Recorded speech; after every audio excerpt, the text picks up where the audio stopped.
Hi, my name is Amy and thank you for joining me today. I'm on a journey to lose 180 pounds.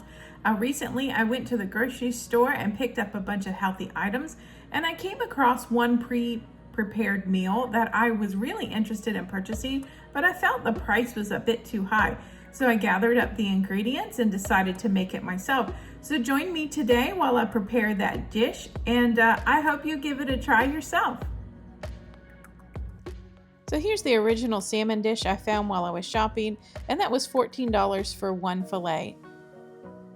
Here's the recipe I found online that matches that dish. Just make sure you do not follow the cooking instructions on the package or online. Unfortunately, this video did follow those instructions, and the salmon was a decent bit overcooked while the veggies were still pretty raw. So just pause the screen to read the recipe. And let me know in the comments below if you have any questions about the recipe. Howdy ho, everybody. So I did my grocery haul, and I showed you in the video that I was looking at this salmon dish that was like $14 for one piece of salmon. It was really one serving, and I decided to make it myself, recreate it. Luckily, Wegmans online had the recipe available, so I dug that up, and I gathered up as many ingredients that I actually had on hand for the recipe. So I got two pieces of salmon for about $4.81 a piece. So that's, let's just say, $10 that I spent on the salmon. Now that's a double portion compared to what they were giving in the store. And I picked up the capers. I think those were under $2. And that was the only item that I had to buy. I had everything else on hand. So I'm just gonna put it together, and I'll share the recipe, and when it's done cooking, I'll make sure that I get a photo of that, and I'll let you know how it is. Okay, I'm starting to put this together. So I've got my garlic, onion, tomatoes, some capers, salt, pepper, some Italian seasoning. It called for garlic herb seasoning, which I don't have. But I'm going to do some Italian seasoning, some parsley, lemon after cooking, and then I've got some granulated garlic and then some olive oil back here. And my pan is too big, so I tried finagling it, but I'm just going to end up rolling up the foil so it doesn't spread out as much. So I'm going to do some voiceover here because apparently I don't know what I'm doing when it comes to filming a cooking video. But don't do like I did and put the salmon in first, put all the veggies in, and then put all the seasoning in and mix it all around. And then go ahead and cook that for about 7 minutes before you put the salmon in. Otherwise, it's just going to be overcooked.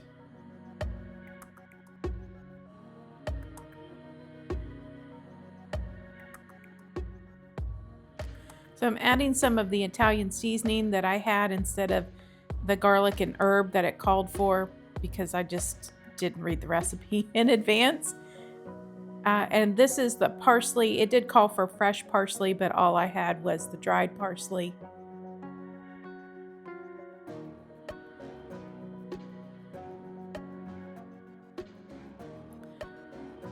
And then obviously just salt and pepper to taste.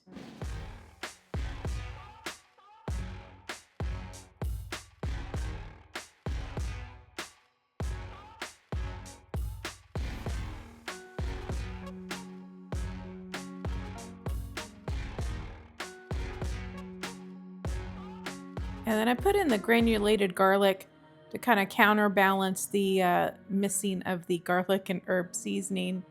And yes, I'm getting it all over my stovetop. And then finally, I'm adding the capers.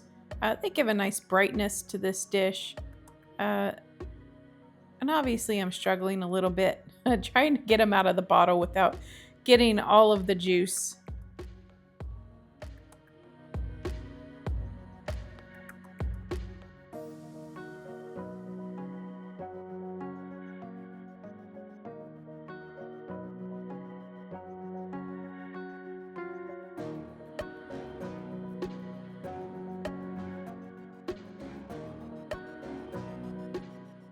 And lastly, I added about 2 tablespoons of olive oil, And I just drizzled that over the salmon itself.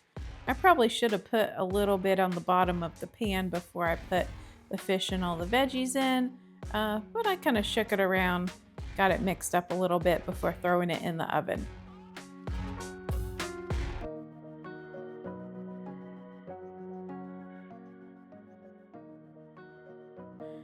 I did add the chili flakes that the recipe called for, and I think it's a good idea if you like a little bit of heat. It does look like I'm putting an excessive amount, but honestly, they just were not coming out of my shaker. And I know several of you are going to ask about those containers I have my spices in. They really are the best thing ever. I got them off of Amazon, and if I can find them, I'll put up a picture of the listing. So I took a moment to check the directions again, and in the video I gave you the directions that were on the package, which you should completely ignore. You'll notice my oven is on 350 degrees, but please follow the directions that I gave in the recipe at the beginning. Okay, so I'm gonna go right down in the middle, and you see just barely, don't know if you can see, just barely on the side here, where the light white liquid is coming, this white kind of fat has come out. That means it is just a little bit overcooked. But oh, lemon, can't forget the lemon.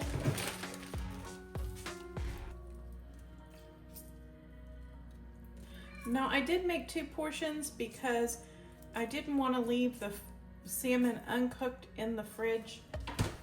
I felt it was better to just go ahead and cook the second portion, do it all at once, and then tomorrow evening or at lunchtime I can have the second portion for a meal. So let's get the onions, the capers, the tomato.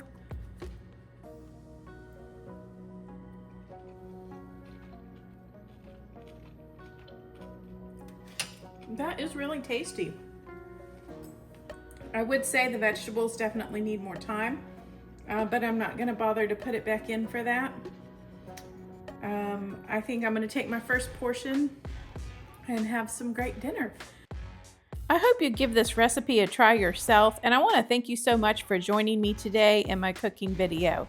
And I want to update you on this garlic Parmesan chicken cutlet that I purchased in the last video. I really enjoyed this, and it was super quick and super tasty, so I totally recommend you pick it up yourself.